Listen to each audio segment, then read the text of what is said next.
Hey, what's up, everybody? Welcome to the video. Today we're going to talk about the Star Wars The Mandalorian IG-11. So let's get to it. Yeah, honestly, I'm late to the party, and that's cool. It is what it is. But I am a fan of The Mandalorian. I've loved a lot of the stuff that they've put out so far. So I figured, why the hell not have some fun and review IG-11. So yeah, let's get to it. This guy is a droid. He's a big boy, actually. And I was never able to actually literally get my hands on the Black Series one because I was never, ever able to find it. And it was just tough. So when this went up for order, I was like, yeah, I'm going to definitely try to get this one. So I'm glad to be able to get hands on with this because it's actually a really nice toy. It's built completely different. It's a brand new mold and everything. Everything about this is brand new. So it's cool to kind of see this come to life. You know what I mean? So let's get started. Let's talk about it. Considering I don't really know which his face is because you can actually switch a lot of the nodes, I kind of like that you can do that. Like, all of that is pretty different. So all the nodes and stuff, I'm going to assume one of the scopes in here and then everything else is one particular facial expression that you can make. And because he's a droid, he speaks a language I can't really understand with his face. And that's kind of cool. So as you can rotate those around, you can make different faces, which is pretty cool. I like that. That's a little different. That's the kind of the way I'd interpret it, trying to be a little inclusive there as something I don't understand, but really I'm trying. And it's cool because you actually get a cool head swivel like a real droid. So you can go back and forth and, you can actually turn the head as well as turn the nodes here. So that's pretty cool. As far as our arm articulation, we get real droid articulation. We can rotate up, bend our joints. We actually have a bicep swivel here as well, too, which is pretty cool. We can rotate him up. He has that single jointed goodness that we like to see. We really don't, but you know what I mean. We actually have a wrist articulation that rotates up and down, and a secret wrist swivel that's here. The claws on the hands are actually soft, so that will allow you to not break anything. And they do open and close as well. Do they have those tiny joints? It's weird because they kind of open but don't open. Robo, wherever you are, shout out to you for reviewing this. I only saw glimpses of it because I didn't get a chance to watch it all, but I really liked what you covered and what I saw. I'm going to finish it right after I finish this. I didn't want to be too embossed by your video. I didn't want you to influence me too much. So yeah, I really like where this is going. The bandolier is pretty nice and it is removable. So that's pretty cool as well. The backside, we actually have some paint apps to show some weathering here on IG-8. Oh, sorry, not IG-8, sorry, IG-11. Now, the thing that I do not know is whether or not this is paint accurate. Now, personally, I really like this paint job anyway, so it doesn't matter. But I can't tell you if it's accurate or not. You do get a chest articulation as well, too. So you can actually swivel under this. So I'll get to that in a second. And you have a lower swivel as well. The lower swivel is pretty nice. You can do it like he does in the show and rotate all the way around and do all the crazy stuff. You can lift the leg up. So let's rotate this over and we can show that we can lift the leg up about this far, which seems like it's not a lot, but it really is, especially because you can only do that by rotating this out of the way and you'll get this far. Without it that way, the furthest you'll get is probably this far. See the big difference? And we are single jointed, rotating down. We do have a forward and backwards heel for him. And we have an ankle pivot that goes both outwards and inwards, and a toe pivot for what's considered to be his toe pivot, right? So we have our droid that's able to move in a really cool and funky way. And let's see if he can just stand in a really funny robot running pose. And he can. For the most part, he can do it. So our droid can stand on one leg. He can do all the cool droid stuff. He actually looks pretty cool too. So if you are a fan of this guy, I highly recommend this already off the strength of it. Engineering wise, I think this was brilliantly done in a way. Oh, actually, let's see if this can go outward. Nah, you can't get too far outward. I think this was done really well in terms of engineering. That kind of presents itself in a really funky and cool and different way. I know that Star Wars fans usually get the stuff that they really like. So I hope that you like this. But if not, it's easy pass and just get the Black Series if you're happy. Because I can't compare the sizes with another one, I'll compare it to other droids. But I'm pretty sure this guy is bigger than the Black Series one. I remember seeing, I think it was Jason B. Michael complain about it. So yeah, let's get to taking off this, the head and the bandolier here. Let's pop this head off. Hopefully I'm doing this right, because I've never actually taken the head off. I feel like I'm doing it right. Let's do this together. Yep. So it's right here at the base. So that's how you pop the head off. And we can take the arms off, which is pretty cool, because if you want to do a battle damage one, or you want to paint this guy up, it's actually very easy to just remove the arms and the head, which is a very good start for wanting to repaint this guy. So as you see, I'm wiggling all this stuff out. I'm going to lift this up and over. And I'm doing that so we can talk about a bunch of the other stuff. And the reason why that is because accessory-wise, there is a chest panel that you can actually remove here that opens up for a replacement part for showing his self-destruct sequence. So I don't know if you guys can see this pretty well. It comes up clear to me, but I want to make sure you guys can see it well. You actually have a self-destruct sequence bomb right here in the middle. So you can replace that chest panel at any point, and it'll be under the bandolier. So let's put that back on. And as I was saying before, you do have a chest swivel and articulation. It doesn't go up and down, but it does go left and right. And it's separate from that of here, as you can see.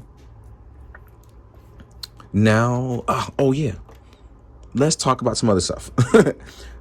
On the body here, even if you don't have the bandolier, you can actually wrap this on, but it does work better with the bandolier. So let's straighten this out. Let's put this on. As you can see here, if you want your child, fits right in. Just lift those arms up, or lift one arm up. It doesn't matter. Have some fun. You can put your child in. But with the bandolier, I guess that's going to even that out. So keep that in mind. If you want to try my little one in the corner from Kinesthetic, technically, he fits as well too. So I'm going to have a good old Baby Yoda time. And as far as other accessories, you do get other sets of hands. And these hands are your blaster hands for your short range blaster. And this one looks familiar, like it is a repainted Stormtrooper blaster. I do not know the name. So I do know you guys usually come through and message me about this.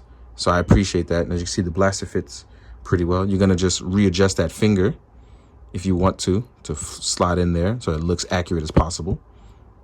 Right? Then we have another longer blaster. I remember seeing this blaster with a Jump Trooper that I have from Black Series painted in a different color.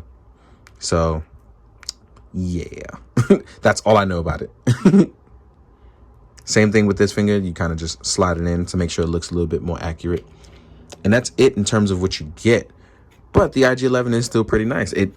For the note, it does not come with the child, but I had one. So that's why I did that.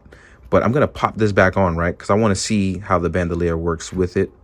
And see how good it looks or how bad it looks, depending on what that is. So I'm just going to slide this on. And please note that when you're sliding it on, it's going to go over this stuff. So that way it sits perfectly fine.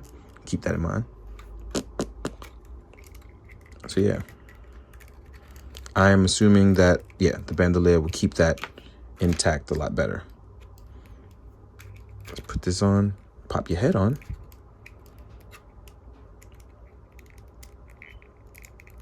Hopefully I'm popping this on right. There we go. Yep. So yeah.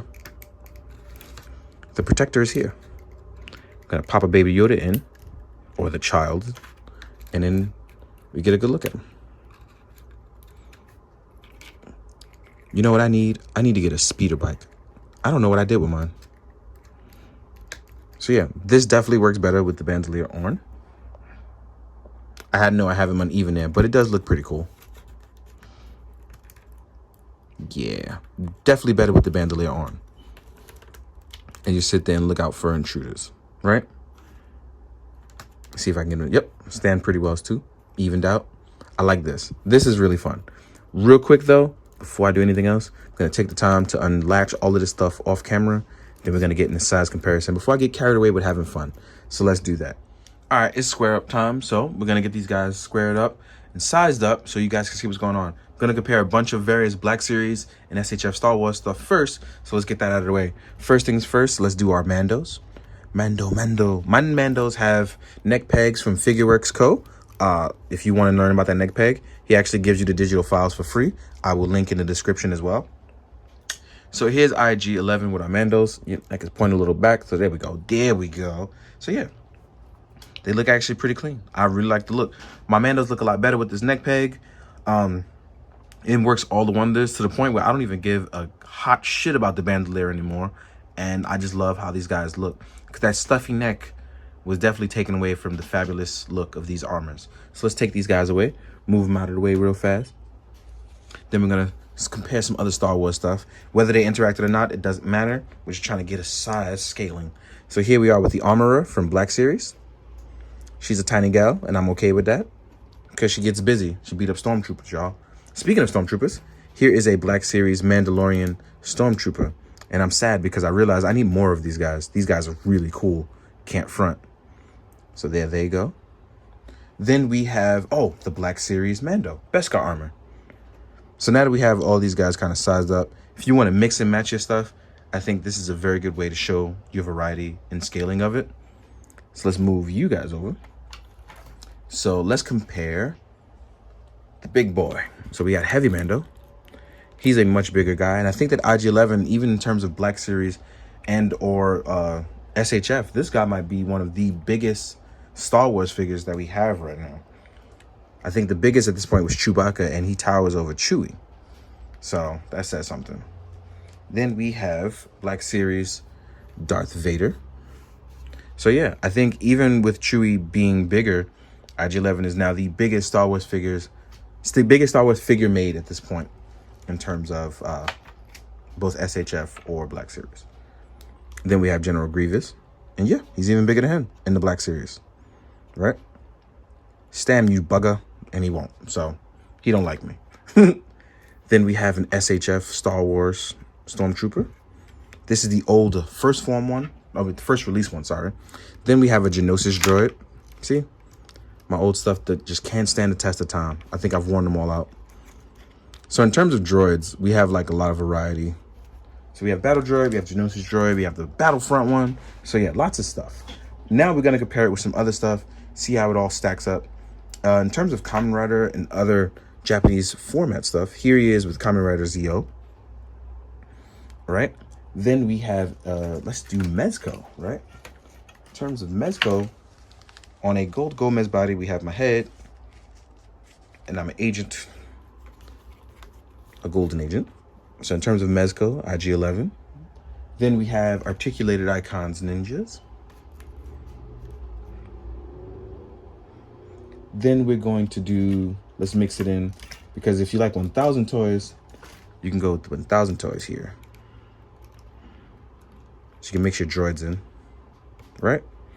Have some droid love. I know I have an R2-D2 and a Cara Dune somewhere, but for the love of me, I cannot find them, to be honest. So let's take these guys away. Let's do a G.I. Joe real fast. And we're going to go with my main man, Beachhead, because everybody knows I love Beachhead, right? Let's pick your head up. Have you look. And then, oh, Storm Collectibles, because that's always fun. Here we are with the Storm Collectibles skeleton, because he's the homie. And then usually he's the biggest guy, and IG-11 actually takes the cake here today. So yeah. In terms of fun factor, I really like the IG-11. It actually adds something different and flavorful, and it's going to force me out of my box of taking the normal type of photos.